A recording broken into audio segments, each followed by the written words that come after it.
बोलिए श्री सत्यनारायण भगवान की जय। आज मार्गशीर्ष पूर्णिमा है। मार्गशीर्ष पूर्णिमा के दिन हम सुनेंगे श्री सत्यनारायण भगवान व्रत कथा। पूर्णिमा के दिन भगवान सत्यनारायण की पूजा की जाती है। पूजा के बाद कथा सुनी जाती है। सत्यनारायण भगवान की जो पूरी कथा है वो 5 अध्यायों में वर्णित है। उन 5 अध्यायों का वर्णन, संपूर्ण कथा का वृतांत हम आज यहाँ आपको सुनाएंगे। आशा करते हैं आपने भगवान सत्यनारायण की पूजा कर ली होगी। हमारा पूजा से संबंधित वीडियो पहले ही हमने प्रकाशित कर दिया था। आपने अवश्य ही उसका लाभ उठाया होगा। अब हम कथा सुनेंगे। कथा सुनते समय आपको अवश्य ही भगवान सत्यनारायण का जयकारा लगाना चाहिए, उनके मंत्र का गुणगान करना चाहिए और कथा सुनते हुए कमेंट बॉक्स में अवश्य ही अपना जयकारा लगाएं। जय सत्यनारायण भगवान या श्रीमन नारायण नारायण नारायण। इस प्रकार से यदि आप लिखते हैं तो अवश्य ही भगवान सत्यनारायण प्रसन्न होते हैं। ऐसा माना जाता है कि जब आप कथा सुने तो आपको भगवान का जयकारा लगाना चाहिए। तो अपनी व्रत की सफलता के लिए और भगवान से मनवांछित फल प्राप्त करने के लिए कृपया अवश्य ही लिखें जय श्री सत्यनारायण भगवान या श्रीमन नारायण। आइए कथा आरंभ करते हैं। एक समय सौनक आदि सभी मुनिगण नैमिषारण्य में एकत्र हुए और उन्होंने कलयुग में लोगों के हित के लिए वेदों व पुराणों के ज्ञाता श्री सूत जी से पूछा, हे सूत जी, हे वेद वेदांग के ज्ञाता, इस कलयुग में वह कौन सा व्रत है, कौन सा तप है जिसके करने से मनवांछित फल मिलता है।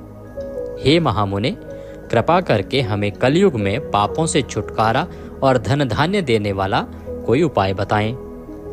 हम सब ऋषि मुनि आपके श्री मुख से वह उपाय सुनना चाहते हैं। इस प्रकार से सभी जो सौनक आदि मुनिगण थे उन्होंने भगवान सूत जी से निवेदन किया।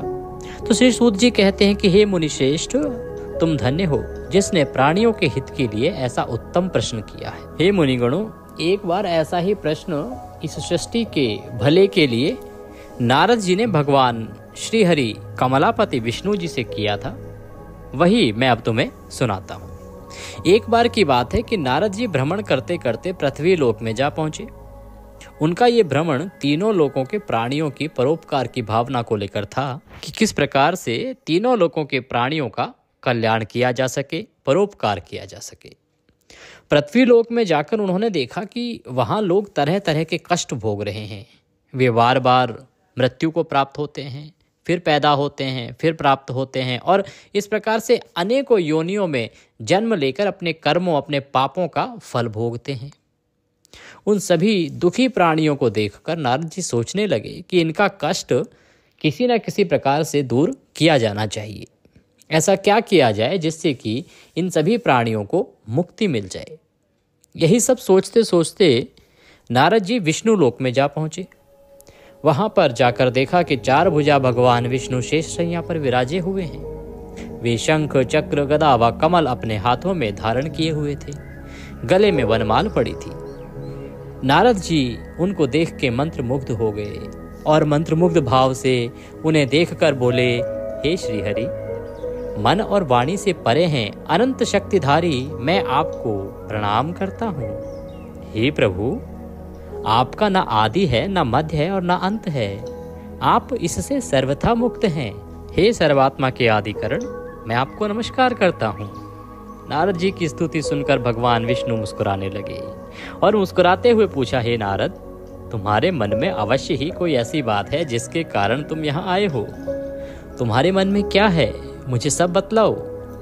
भगवान के ऐसे वचन सुनकर नारद जी ने कहा, हे प्रभु, मृत्यु लोक के सभी प्राणी पाप कर्मों के कारण बार बार विभिन्न योनियों में जन्म लेकर कष्ट भोग रहे हैं। हे भगवान, यदि आप मुझ पर कृपा रखते हैं तो इन प्राणियों के दुख दूर करने का कोई सुगम और छोटा आसान उपाय बताएं। भगवान श्री हरि विष्णु बोले, हे नारद, तुम हमेशा सबका हित चाहते हो, तुम साधु हो। प्राणियों के कल्याण के लिए यह तुमने बड़ा ही उत्तम प्रश्न किया है। मैं तुम्हें बताता हूँ कि किस व्रत को करने से व्यक्ति मोह से छूट जाता है और इस सभी बंधन से मुक्त हो जाता है। हे नारद, जो व्रत मैं तुम्हें बताने जा रहा हूँ ना, वह स्वर्ग और मृत्युलोक दोनों में दुर्लभ है, किंतु तुम्हारे स्नेह के कारण मैं तुम्हें इस व्रत का पूरा विधान बताता हूँ। हे नारद, भगवान सत्यनारायण का विधि पूर्वक व्रत करने से तत्काल ही सुख प्राप्त होता है और अंत में प्राणी मोक्ष का अधिकारी होता है। श्री विष्णु के मुख से ऐसे प्रीति युक्त वचन सुनकर नारद जी ने पूछा, प्रभु, इस व्रत के करने से क्या फल प्राप्त होता है? इसकी विधि और समय क्या है वो तो कहिए, तथा इससे पहले किस किसने इस व्रत को किया है? कृपा करके ये सब भी विस्तार पूर्वक मुझे बताएं, क्योंकि मैं इसको सुनने के लिए उतावला हुआ जा रहा हूँ। भगवान श्री विष्णु कहने लगे, हे नारद, यह व्रत दुख और शोक को दूर करने वाला है। इससे धन धान्य में वृद्धि होती है तथा सौभाग्य व संतान की प्राप्ति होती है। प्राणी को चारों दिशाओं में विजयश्री दिलाने वाले इस व्रत को व्यक्ति किसी भी दिन पूर्ण श्रद्धा व भक्ति से कर सकता है। सायंकाल धर्म में पूरी आस्था रखते हुए बंधु बांधवों सहित किसी ब्राह्मण के सहयोग से भगवान श्री सत्यनारायण जी का पूजन करना चाहिए। सवाया प्रसाद बनाना चाहिए। प्रसाद में केले का फल, घी, दूध व गेहूं का आटा लेना चाहिए। यदि गेहूं का आटा उपलब्ध ना हो तो चावल का आटा ले सकते हैं। उसमें शक्कर के स्थान पर गुड़ मिला लें। यह सब मिलाकर सवाया बना लें। नैवेद्य भगवान को अर्पण करें। इसके बाद कथा सुनकर प्रसाद ग्रहण करना चाहिए तथा ब्राह्मणों को दक्षिणा देनी चाहिए। बंधु बांधवों सहित ब्राह्मणों को भोजन कराकर स्वयं भी भोजन करना चाहिए। प्रसाद आदि ग्रहण करने के बाद भजन कीर्तन करना चाहिए। फिर भी भगवान सत्यनारायण का स्मरण करते हुए सभी बंधु बांधव अपने घरों को प्रस्थान करें। इस प्रकार जो भी भगवान श्री सत्यनारायण जी का व्रत पूजन करता है उसकी सभी मनोकामनाएं अवश्य पूर्ण होती हैं। इस कलयुग में दुख एवं दरिद्रता से छुटकारा पाने के लिए इससे छोटा कोई अन्य उपाय नहीं है। इति स्कंद पुराणे रेवाखंडे सत्यनारायण व्रत कथायां प्रथमो अध्याय समाप्तः। बोलो सत्यनारायण भगवान की जय। श्रीमन्नारायण नारायण नारायण लक्ष्मी नारायण नारायण नारायण भजमन नारायण नारायण नारायण श्रीमन्नारायण नारायण नारायण। द्वितीय अध्याय प्रारंभ। श्री सूत जी बोले, हे मुनीश्वर, पहले इस व्रत को किस किसने किया, अब मैं तुम्हें इस विषय के बारे में बताता हूँ। सुनिए। बहुत ही रमणीय स्थल काशीपुरी में एक बड़ा ही निर्धन ब्राह्मण रहता था। वह भूख प्यास से दुखी यहाँ वहाँ भटककर भिक्षा मांगकर अपना पेट भरता था। इस ब्राह्मण को दुखी देखकर ब्राह्मणों से प्यार करने वाले भगवान विष्णु बड़े व्यथित हुए, बड़े दुखी हुए। फिर एक दिन वे बूढ़े ब्राह्मण का वेश धारण करके पृथ्वी पर आकर उस ब्राह्मण से बोले, हे विप्र, तुम इतने दुखी होकर इस पृथ्वी पर क्यों भटक रहे हो? कृपा करके मुझको अपनी विपदा बताओ। ब्राह्मण बोला, हे बंधु, मैं अत्यंत ही निर्धन और दुखी हूँ। क्या आप इस निर्धनता से मुक्त होने का कोई उपाय जानते हैं? यदि जानते हैं तो कृपा करके मुझे बताएं। मैं उस उपाय को अवश्य ही करूँगा ताकि मुझे इस कष्टपूर्ण जीवन से मुक्ति मिल सके। बूढ़े ब्राह्मण ने कहा, सत्यनारायण स्वरूप भगवान विष्णु सबको मनचाहा फल देने वाले हैं। अतः हे विप्र, तुम उन्हीं का उत्तम व्रत व पूजन करो। भगवान सत्यनारायण का व्रत व पूजन करने से मनुष्य के सब दुख दूर हो जाते हैं। हे भगवान, गरीब ब्राह्मण ने कहा, कृपया मुझे इस व्रत का विधि विधान बताएं। आपके अनुसार मैं उत्तम फल प्रदान करने वाले इस व्रत को अवश्य ही करूंगा। बूढ़े ब्राह्मण वेशधारी भगवान विष्णु ने उसे सत्यदेव भगवान के व्रत व पूजन का विधान बताया और अंतर्ध्यान हो गए। निर्धन ब्राह्मण ने मन ही मन में संकल्प लिया कि अब वह बूढ़े ब्राह्मण द्वारा बताया गया व्रत अवश्य ही करेगा। इन्हीं विचारों के कारण उसे रात भर नींद नहीं आई। अगले दिन वह संकल्प के साथ भिक्षाटन के लिए निकला कि आज जो भी कुछ भिक्षा में मिलेगा उससे मैं सत्यनारायण जी का व्रत पूजन करूंगा। उस दिन उसे भिक्षा में काफ़ी द्रव्य प्राप्त हुआ। उसी से ब्राह्मण ने अपने बंधु बांधवों सहित श्री सत्यनारायण भगवान का व्रत किया। व्रत के प्रभाव और भगवान सत्यदेव की कृपा से वह संपत्तिवान हो गया तथा तब से उस ब्राह्मण ने प्रति माह व्रत रखना आरंभ कर दिया और अंत में सब पापों से मुक्त होकर वह मोक्ष को प्राप्त करता है। हे विप्रों, इस प्रकार पृथ्वी पर जो कोई भी श्रद्धा पूर्वक इस व्रत को करेगा उसके सभी दुख दूर होंगे। श्रीमन नारायण जी ने यह वचन नारद जी से कहे थे। सूत जी कहने लगे कि अब आप लोग बताइए कि और क्या जानने की इच्छा रखते हैं। तब ऋषिगणों ने पूछा, हे सूत जी, अब यह बताएं कि आगे चलकर ब्राह्मण के बाद किस किस ने इस व्रत को किया, यह जानने की हमारी प्रबल इच्छा है। सूत जी बोले, उस ब्राह्मण से सुनकर आगे यह व्रत किन किन लोगों ने किया यह भी ध्यान पूर्वक सुनो। वह ब्राह्मण धन धान्य से भरपूर होकर एक बार व्रत कर रहा था कि एक लकड़हारा वहां आ गया। लकड़ी का बोझ बाहर रखकर वह प्यास बुझाने के उद्देश्य से ब्राह्मण के घर में आया। वहां उसने ब्राह्मण को देखा जो अपने बंधु बांधवों सहित श्री सत्यनारायण भगवान का व्रत और पूजन कर रहा था। वह सब देखकर लकड़हारे को बड़ी ही उत्सुकता हुई। उसने ब्राह्मण को प्रणाम करके पूछा, हे प्रभु, हे ब्राह्मण देव, आप किसका पूजन कर रहे हैं और इस पूजन का क्या फल मिलता है? कृपा करके विस्तार पूर्वक मुझे बताएं। ब्राह्मण बोला, हे भाई लकड़हारे, यह हम भगवान सत्यनारायण का व्रत और पूजन कर रहे हैं। सत्यदेव भगवान का यह व्रत सभी मनोरथों को सिद्ध करने वाला और शुभ फलदायी है। उन्हीं की कृपा से मेरे घर में यह सब धन धान्य और सुख वैभव आया है। यह जानकर लकड़हारा बहुत प्रसन्न हुआ। वह प्रसाद ग्रहण करके तथा जल पीकर बाहर आया और अपना गट्ठर उठाकर लकड़ी बेचने के लिए शहर को चल दिया। रास्ते में चलते चलते उसने सोचा कि आज यह लकड़ियां बेचकर जो भी धन प्राप्त होगा उससे मैं भी भगवान सत्यनारायण का व्रत और पूजन करूंगा। यह संकल्प कर वह उस बस्ती की ओर चल दिया जहां नगर के अमीर लोग रहते थे।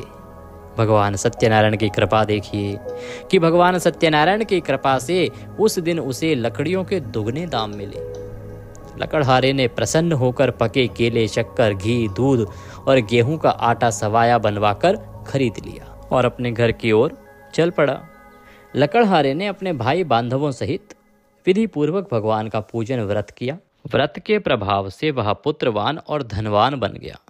फिर इस लोक में चिरकाल तक सुख भोग कर अंत में भगवान सत्यनारायण की कृपा से उनके लोक में चला गया। इति श्री स्कंद पुराणे रेवाखंडे सत्यनारायण व्रत कथायां द्वितीयो अध्याय संपूर्णः।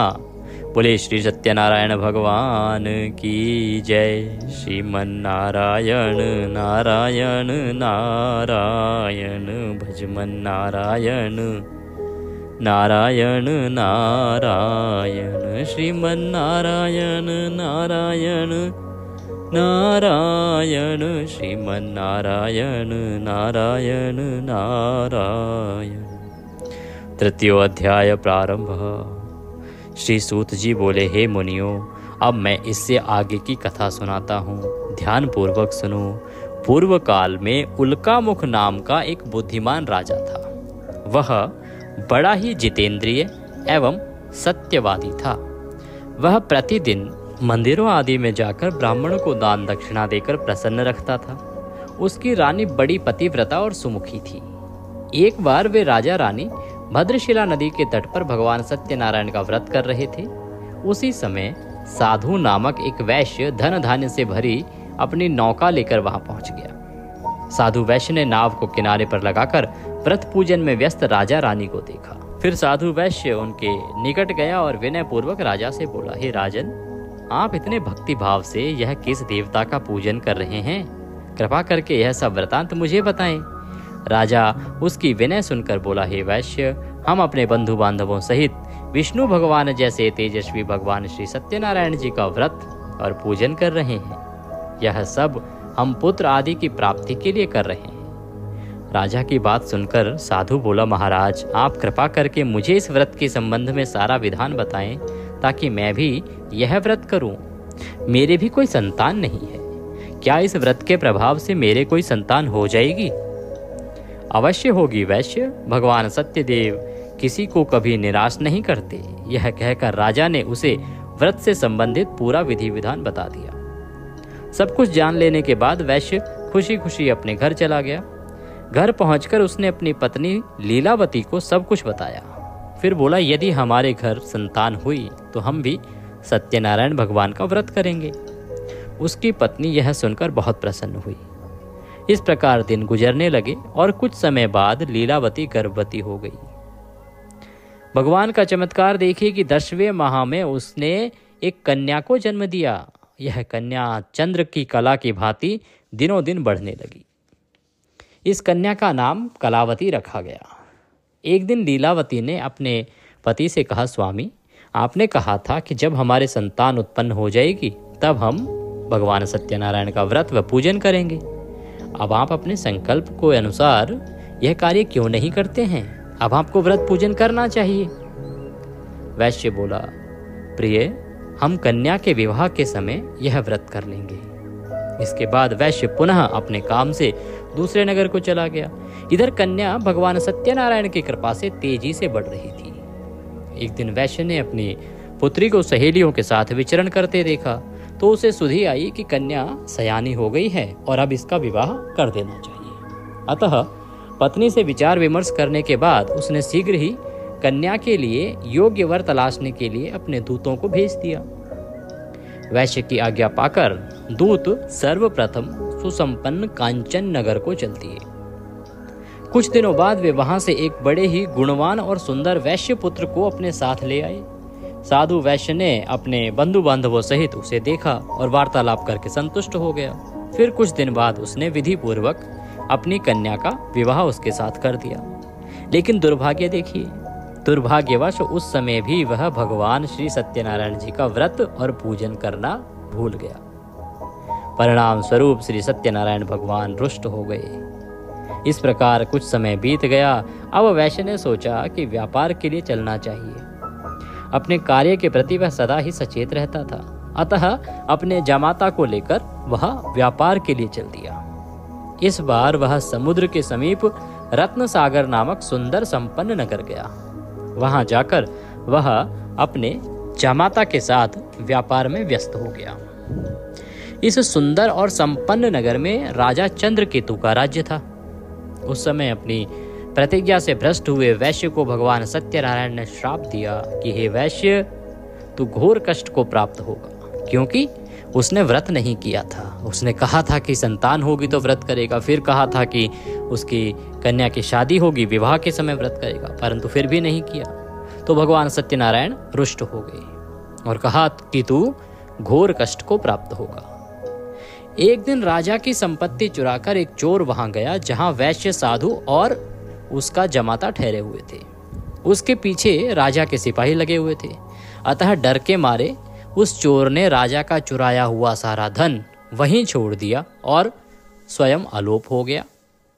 उसके पीछे पीछे आए सिपाहियों ने राजा का धन वहां पड़ा देखा तो चोरी के अपराध में उन दोनों को बंदी बना लिया। किसको? वैश्य को और उसके जमाता को। हर्षित होकर सिपाहियों ने जाकर राजा को बताया, महाराज, राजमहल में चोरी करने वाले 2 चोरों को हम पकड़ लाए हैं, आप आज्ञा दें कि क्या करना है।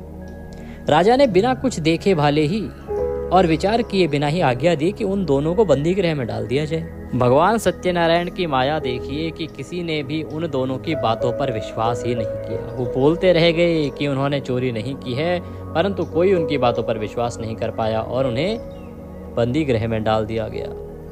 राजा चंद्रकेतु की आज्ञा से उनका सारा धन भी छीन लिया गया। उधर भगवान के शाप के कारण वैश्य की पत्नी भी बहुत दुखी हो गई। उसके घर की सारी संपत्ति चोर ले गई।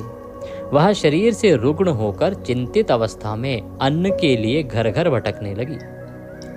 पहनने ओढ़ने की क्या कहें, घर में खाने को अन्न का दाना तक नहीं रहा। ऐसा ही हाल उसकी पुत्री कलावती का भी हो गया। कलावती के यहाँ भी एक प्रकार से अकाल पड़ गया। एक दिन भूखी प्यासी कलावती एक ब्राह्मण के यहाँ गई, जहाँ उसने भगवान सत्यनारायण जी का व्रत व पूजन होते देखा। उसने वहां बैठकर बड़ी श्रद्धा से कथा सुनी और प्रसाद लेकर रात को अपने घर लौटी। घर आने पर उसकी माँ ने पूछा, बेटी, इतनी रात गए तक तू कहाँ थी तथा तेरे मन में क्या है? कलावती ने माँ को बताया, मैंने एक ब्राह्मण के घर पर सभी मनोकामनाओं को पूर्ण करने वाले भगवान सत्यनारायण का व्रत होते देखा है। मैं भी वहीं थी और श्रद्धापूर्वक कथा श्रवण कर रही थी। कन्या की बात सुनकर वैश्य की पत्नी को तत्काल ही स्मरण हो आया कि उसके पति ने व्रत करने का संकल्प लिया था, परंतु आज तक व्रत नहीं किया। उसने सोचा कि संभव है इसीलिए हम पर यह कष्ट आए हों। यह सोचकर उसने तत्काल ही निर्णय लिया कि अपनी पुत्री के साथ वह भी इस व्रत को करेगी। दूसरे ही दिन लीलावती ने अपने बंधु बांधवों के साथ व्रत किया। भगवान सत्यदेव से प्रार्थना की कि उसके पति व जमाता शीघ्र लौट आएं और प्रभु सत्यनारायण उनके अपराध को क्षमा करें। लीलावती द्वारा किए गए व्रत और उसकी प्रार्थना को सुनकर भगवान सत्यदेव प्रसन्न हो गए।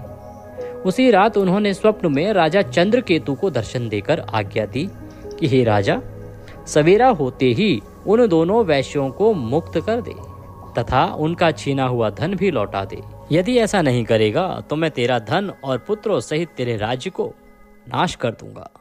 इतना कहकर भगवान अंतर्ध्यान हो गए। सुबह राजा उठे, उनकी आंख खुली तो उन्होंने सभी सभासदों को अपने स्वप्न के विषय में बताया। सबसे विचार विमर्श करके राजा ने आदेश दिया कि चोरी के अपराध में बंदी उन वैश्यों को तत्काल छोड़ दिया जाए और हमारे समक्ष लाया जाए। सिपाही आदर सहित उन दोनों को राजा के समक्ष ले आए। दोनों ने नम्रता के साथ राजा को नमस्कार किया।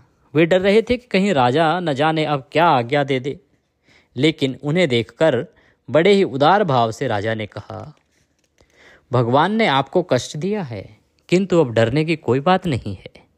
यह कहकर राजा ने बेड़ियां कटवाकर उनकी हजामत वगैरह बनवाई और गहनों वस्त्रों से उन्हें अलंकृत कर उनकी प्रशंसा की। उनका जो धन छीना था उससे दुगना धन देकर उन्हें विदा किया। दोनों ने राजा को प्रणाम किया तथा धन लेकर खुशी खुशी अपने घर को चल दिए। इति श्री स्कंद पुराणे रेवाखंडे सत्यनारायण व्रत कथायां तृतीयो अध्याय संपूर्णः। बोले श्री सत्यनारायण भगवान की जय।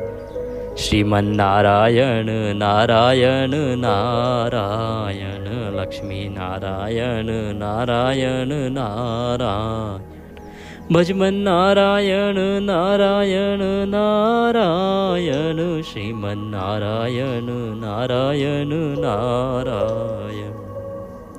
चतुर्थ अध्याय, चौथा अध्याय आरंभ करते हैं। तो श्री सूत जी बोले, इस प्रकार साधु नामक वैश्य मंगल स्मरण करके और ब्राह्मणों को दक्षिणा आदि देकर अपने घर को चल दिया।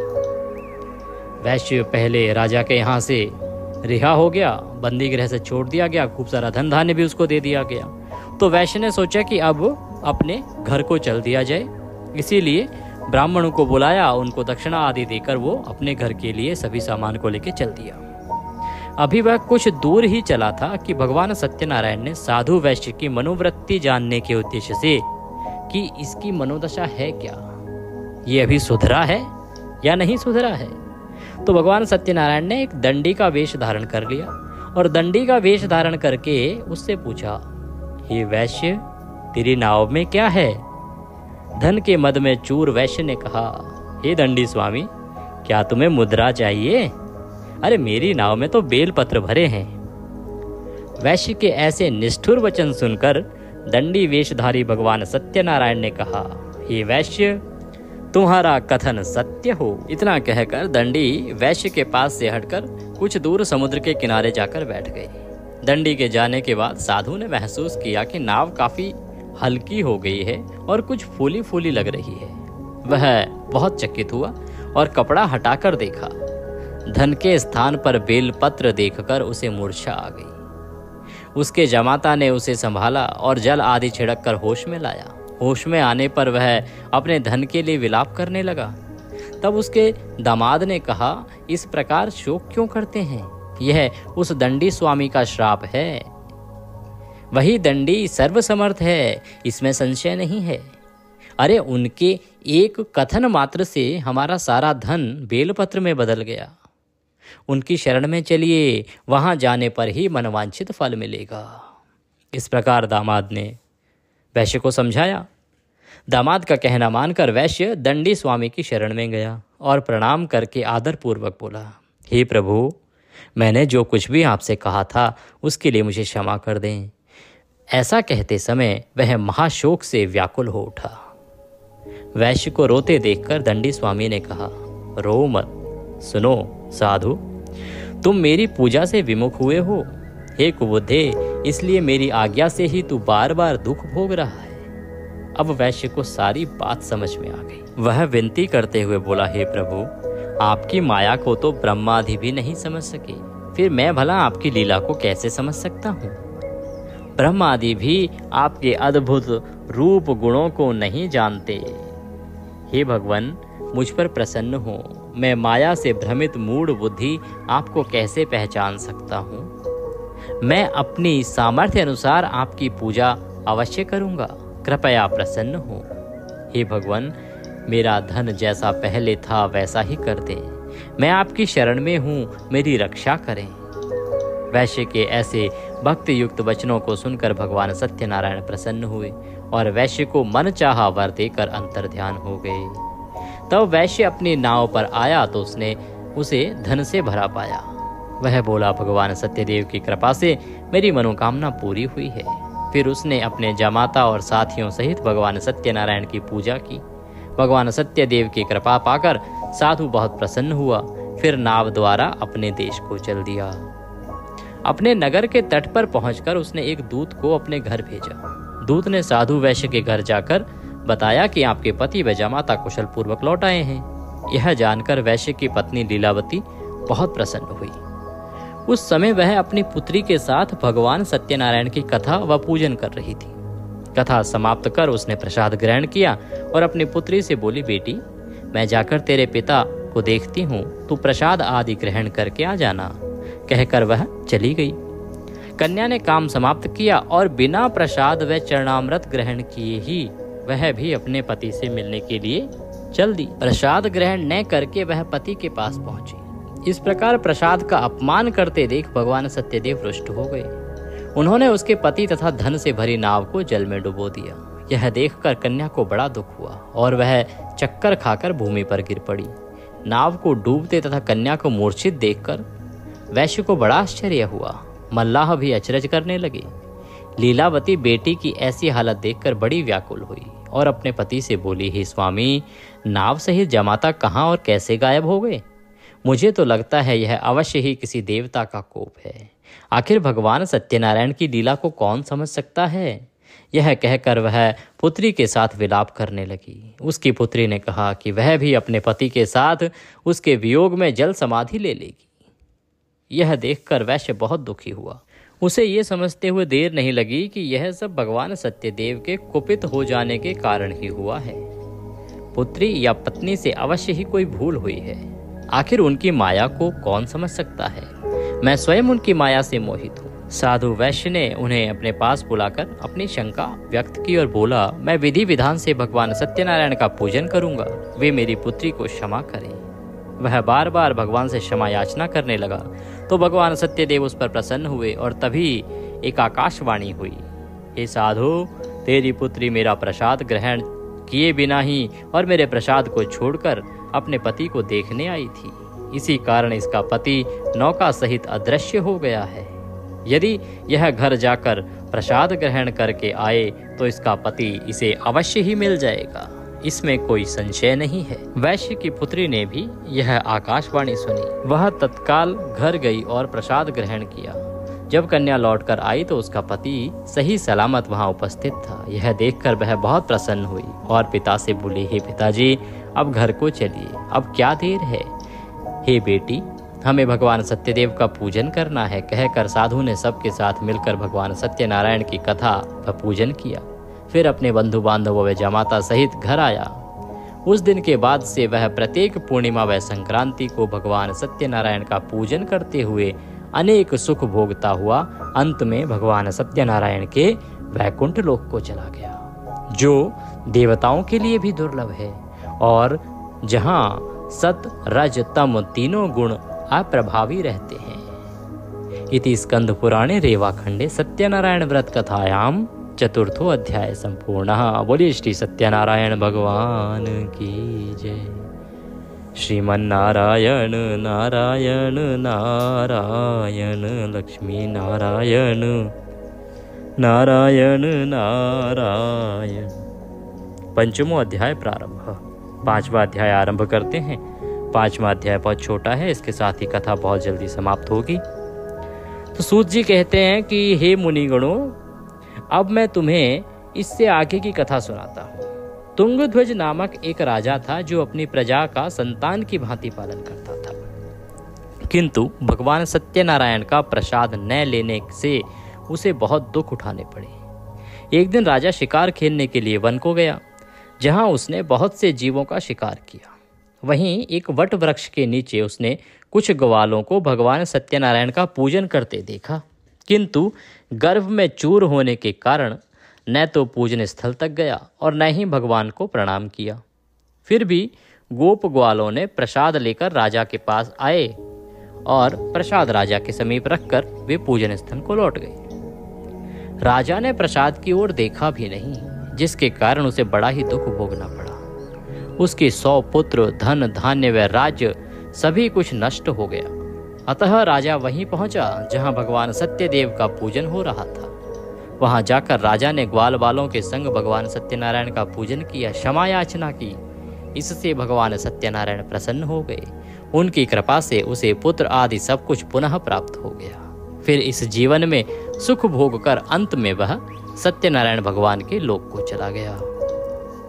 इस परम दुर्लभ सत्यनारायण व्रत को जो भी धारण करता है, इसकी फलदायी कथा को भक्ति पूर्वक सुनता है, उसे श्री सत्यनारायण की कृपा से भरपूर धन धान्य आदि प्राप्त होते हैं। दरिद्र धन पाते हैं, बंधी बंधनों से मुक्त हो जाते हैं, भयग्रस्त का भय मिट जाता है।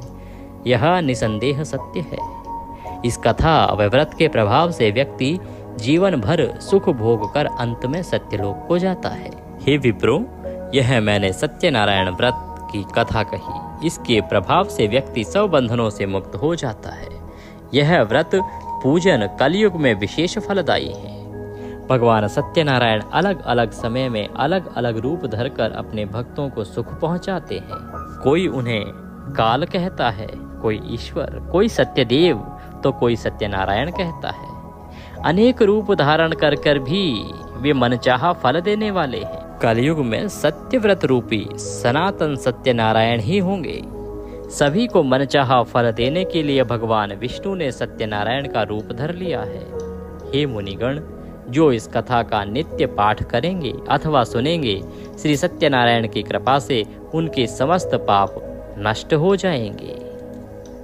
सूत जी बोले, हे मुनीश्वरों, जिन्होंने सत्यनारायण का व्रत पहले किया था, उनके अगले जन्म की कथा अब मैं सुनाता हूँ। सुनो। महान बुद्धिमान शतानंद ब्राह्मण सुदामा हुआ और श्री कृष्ण की आराधना कर मोक्ष को प्राप्त हुआ। लकड़ी बेचने वाला लकड़हारा भील गुहराज बना और श्री राम जी की सेवा करके मोक्ष का अधिकारी हुआ। राजा उल्का मुख महाराज दशरथ हुए और श्री रंगनाथ की पूजा कर वैकुंठवासी हुए। साधु नामक जो वैश्य था, वह सत्यव्रतधारी मोरध्वज राजा बना। वह आधा शरीर आरे से चीरकर दान देने के कारण मोक्ष को प्राप्त हुआ। तथा राजा तुंगध्वज स्वयंभू मनु हुए। वे सभी को वैष्णव पथ पर लगा भागवत बना वैकुंठ को गए। इति श्री स्कंद पुराणे रेवाखंडे सत्यनारायण व्रत कथायां पंचमो अध्याय संपूर्णः। बोले श्री सत्यनारायण भगवान की जय। इसी के साथ सत्यनारायण भगवान की सत्यनारायण व्रत की यह कथा यहाँ पर समाप्त होती है। श्रीमन्नारायण नारायण नारायण, लक्ष्मी नारायण नारायण नारायण, भजमन नारायण नारायण नारायण, श्रीमन्नारायण नारायण नारायण। बोले श्री सत्यनारायण भगवान की जय। कृपया अपना जयकारा कमेंट बॉक्स में जय सत्यनारायण भगवान लिखकर अवश्य लगाएं। भगवान सत्यनारायण आपके व्रत को सफल करेंगे। कथा के बाद आरती करेंगे। आरती करने के बाद आपको भगवान को पंजीरी का भोग लगाना है। भोग लगा के पुष्पांजलि अर्पित करेंगे। पुष्पांजलि कैसे करनी है, इसकी विधि ज्ञात ना हो तो कृपया हमारा पूजा विधि का वीडियो देख लीजिएगा। पुष्पांजलि आपको अवश्य ही करनी चाहिए। व्रत का पूर्ण फल तभी प्राप्त होता है और पूजा तभी पूर्ण होती है। भगवान सबका कल्याण करें। वीडियो अच्छा लगे तो उसे लाइक अवश्य कीजिए, साथ ही जयकारा लगाइए जय सत्यनारायण भगवान। कोई राय हो तो वह अवश्य दीजिएगा। चैनल पर नए हैं तो सब्सक्राइब कर लीजिएगा, क्योंकि यह प्रतिष्ठित ज्योतिष संस्थान का यूट्यूब चैनल है जिस पर सभी जानकारी ज्योतिष शास्त्र और पंचांग पर आधारित दी जाती है। भगवान सत्यनारायण सबका भला करें। जय सत्यनारायण भगवान।